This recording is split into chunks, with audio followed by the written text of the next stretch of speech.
Here we've got the pits who came here. This is a sort of display of all the people that have come to help the zoo, or anybody famous who's come on a sort of profile visit. The pits obviously came, so they've been showcased there. I think they were the only ones that were international in any way that appeared here. That's nice, isn't it? That's the Crown Plaza Hotel, isn't it? If I'm not mistaken. Over there, that Stalin-like building. I think we'll be going there in a couple of weeks' time, from what I can gather.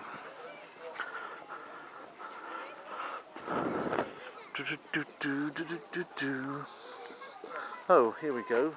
That looks like good old capybara, which can be kept as a pet. Incidentally, I don't know if they'll see any of them here.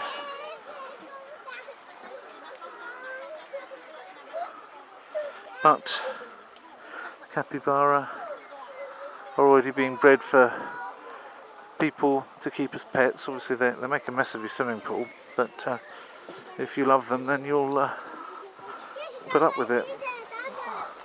People do seem to like them. They sort of compose themselves quite well apparently into family life. Take dislikes to some people though. There is one capybara on YouTube. If you look for pet capybara, you'll see him. He's apparently quite a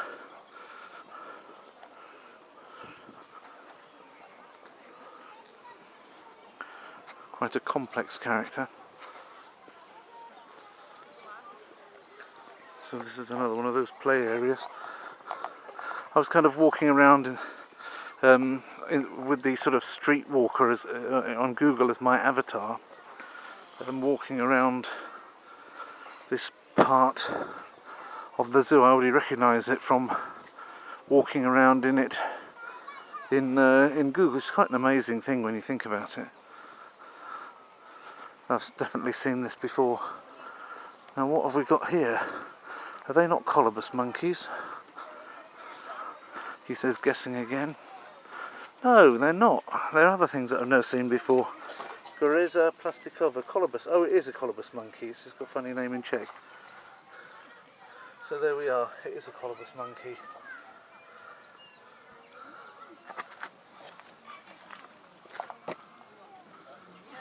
Favourite food of chimpanzees.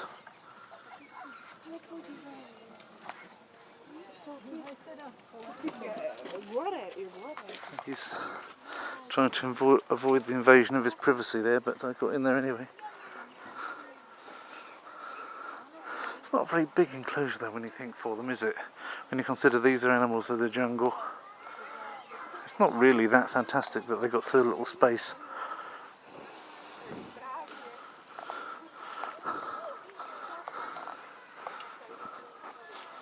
Did I want to be coming in this way? I don't know. Oh, is that his face more on display now? Maybe we'll get a close-up shot, because he was not looking at me before. Come on, son.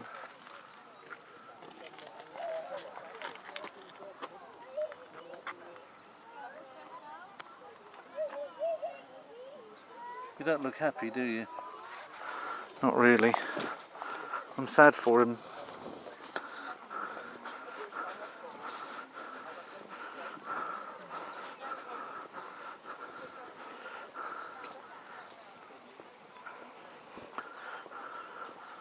Right, here's an interesting arrangement.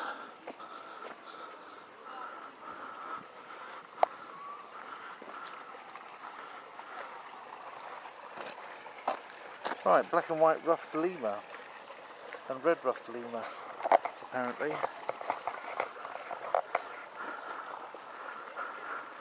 So this is like the lemur area, but they're not really showing themselves. Now the thing about them is that they always come around as a group, don't they? When one of them decides it's time to leave, then they all come outside, and when one of them goes in again, then they all follow and go back in again, so you don't just see the odd one, you see a group or nothing with lemurs. Lemur, of course, comes from the Latin word for a ghost.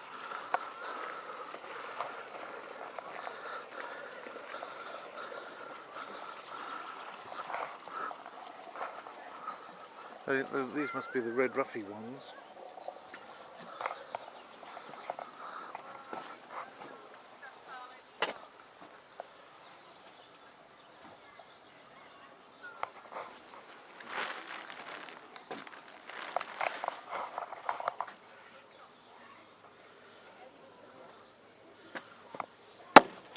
Oh, didn't mean to tap. I'm not supposed to tap.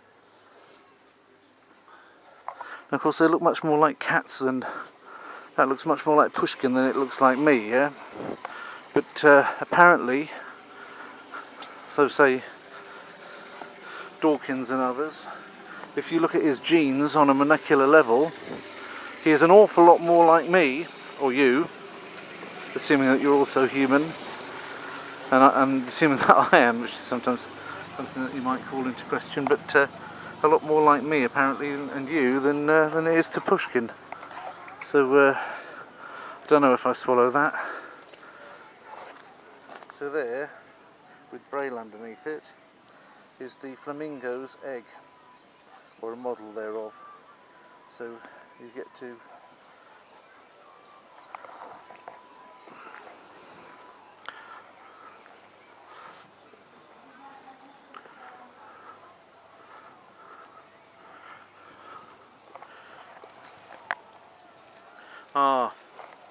this is I know what this is.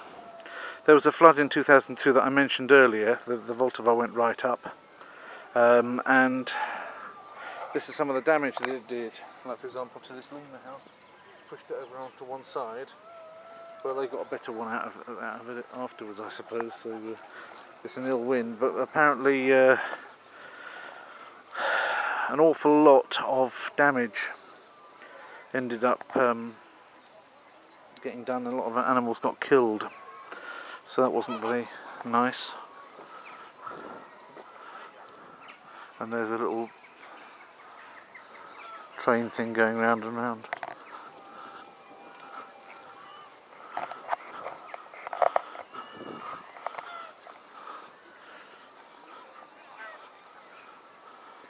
You've got the geese in the middle and that. So that was the same. That was exactly the same one as. Oh, look at that! You see, there's a funicular railway going up and down there, carrying people up to the upper level.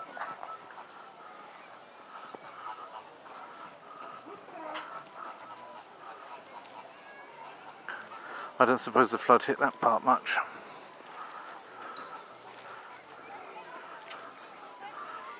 It looks like there's something flying around free in there, like a heron or something.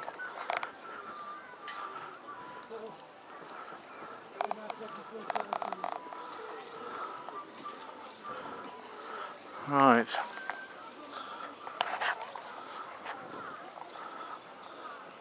I'll come back to that Sichuan pavilion in a minute, because I also have to go right. But let's have a look and see what they've got here. Pelicans, isn't it?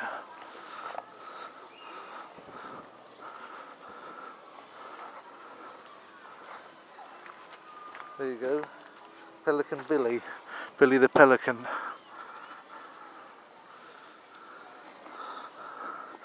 Billy, don't be a hero. Don't be a fool with your life. Diddly diddly. Nice big dock leaves anyway. They're not doing much, they're sitting there preening themselves. I've seen those in the wild as well, white pelicans, on the jolly old mouth of the Danube near Tulcea in Romania.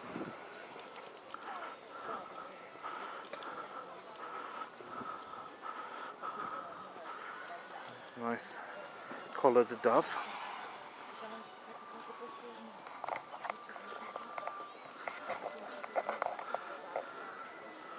Oh, here's the place to get close to the pelicans.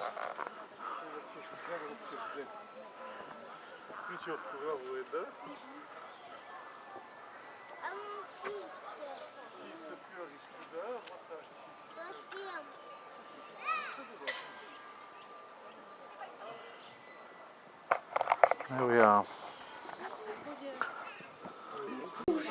So here we go with the good old gavials. Each gavial comes equipped with its own tortoise on the back. It has emerald eyes.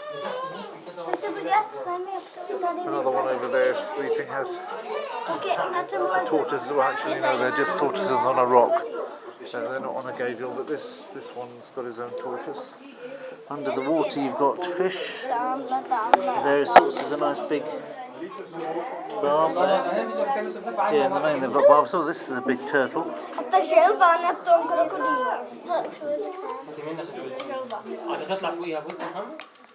another turtle there.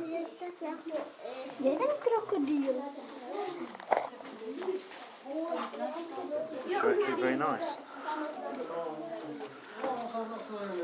Obviously are they not Aurelius barbs? Please tell me. They're managing to do quite well in avoiding the attentions of both the turtles and the crocodiles in most cases. There's a nice big carp down there as well. That would be a nice morsel. Some things, obviously some scraps of dead fish are there, and the fishes themselves are enjoying eating them.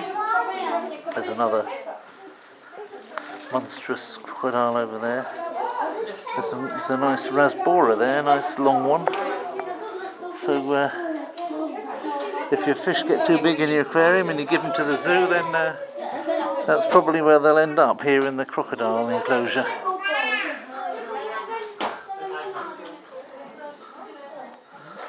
It's an interesting aquarium idea, that's for sure. And certainly there seems to be safety in numbers for the majority of these shoaling barbs.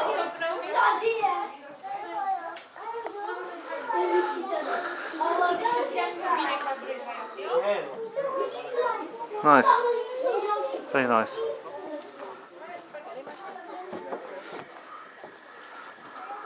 I think that was one of my favourite pieces so far here.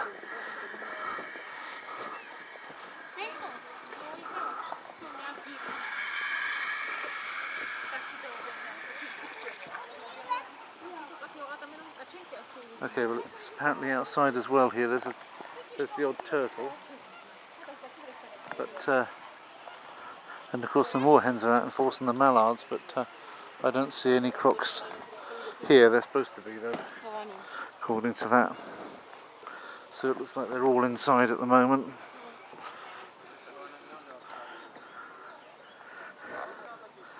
It's interesting the selection of animals that they've got. Obviously they've got some things from each of the families, but they haven't gone for the most typical. They've gone for things which are a little bit different. Instead of going for a normal Nile crocodile, they've taken gavials, whereas in most zoos you'd get you'd bog standard, if you pardon the expression, crocodile.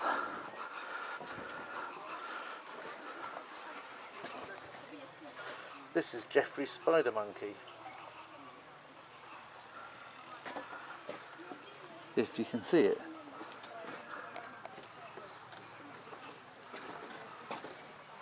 Oh, a new spider monkey, and again, chapan. I don't know where they get that word from. Chapan. A chapat is to grab onto something. So it's like they're calling it like a grabber. So it has some kind of meaning for them, whereas chroch doesn't seem to have any meaning, or clocan. As chapan seems to have some kind of meaning. It's sort of like chapat is to grasp, both in the sense of physically grasping something, and of course also to grasp the idea of something, to understand something, is also chapat in Czech. So chapan is a grasper.